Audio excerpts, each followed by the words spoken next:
I never believed in ghosts. Supernatural? Sure, in books and movies, but not in real life. That was before I hit a man with my car on that desolate winter road. He had been running, no, fleeing like something was after him. His clothes were torn, his face sunken, and his eyes wide with fear. He collapsed as soon as I stepped out to check on him. I rushed him to the hospital. He remained unconscious for 3 days. When he woke up, he refused to speak. But when he finally did, I wished he hadn't. Because what he told me changed everything I knew about the world. This is his story.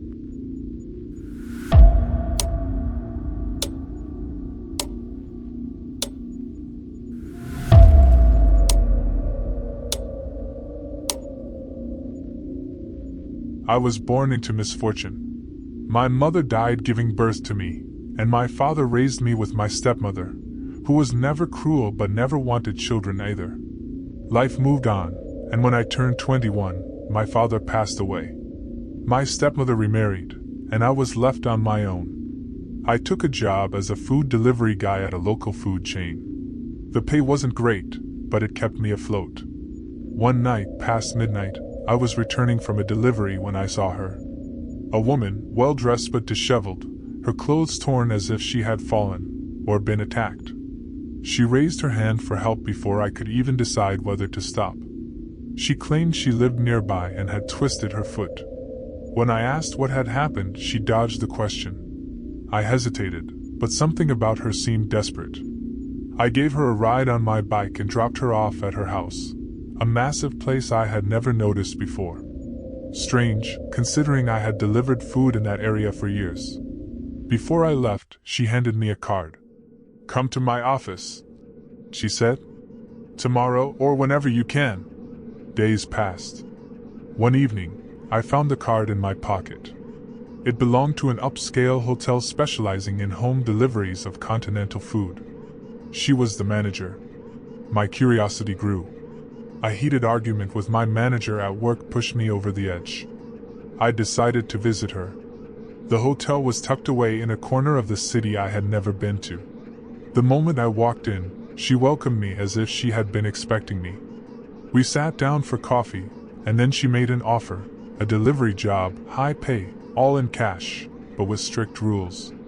No visiting the kitchen. No talking to the other delivery boys. Cash payments only, on a daily basis. If I missed a day, I wouldn't be paid. It was too good to refuse.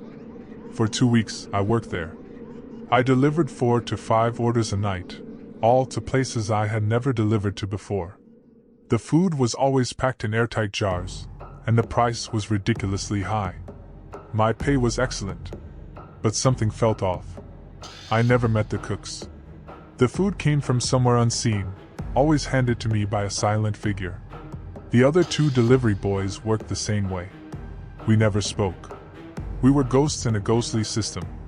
Then, one night, as I was delivering an order, a police car pulled me over. They confiscated my food, my bike, and took me to the station. They asked me how long I had been working there. When I told them, they looked at each other and nodded as if they had just confirmed something sinister. They demanded that I take them to the hotel. I did. Except, there was no hotel. Just an abandoned building. I led them to the woman's house. It was vacant, covered in dust and decay as if no one had lived there for years. Then they showed me what was in the airtight jars. Meat. Human meat. The hotel was a front. They were supplying cooked human flesh to select clientele. The police told me the food came from bodies stolen from hospitals, morgues, and even criminal sources. The people who ate it were wealthy, powerful, and untouchable. And me? I was just a delivery boy. The scapegoat. After a trial, I was sentenced to 10 years in prison. When I was released in 2023, I had nothing, no family, no home, no future. I lived on the streets, searching for a job, starving most nights. Until one night, a woman woke me up, shining a flashlight in my face. She was kind. She offered me food, a meat burger. I devoured it. Then the light from a passing car illuminated her face. It was her. The same woman from that cursed hotel. The same woman who vanished. She smiled and asked, "Do you need a job?" I ran. I ran like hell. That's when your car hit me.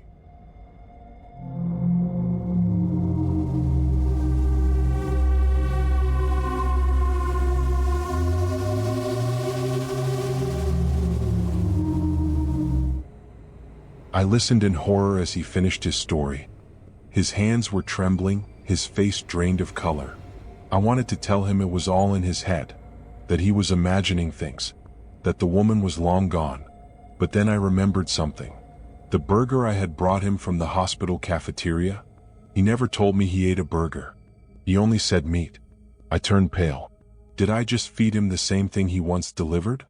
I looked at him, but his eyes were no longer full of fear. They were empty, like he had already known the answer.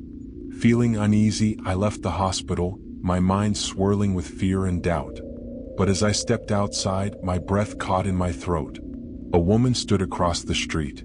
Torn clothes, disheveled hair, the same haunting expression. And moments later, a biker zipped past, clad in the same uniform the delivery man had described, the same logo shining under the streetlights. I rushed home, slamming my door shut. My hands trembled as I poured a drink, trying to calm myself. That's when I noticed it. The card. The one he said the woman gave him. I had placed it on my table before leaving for the hospital. But now, it was gone.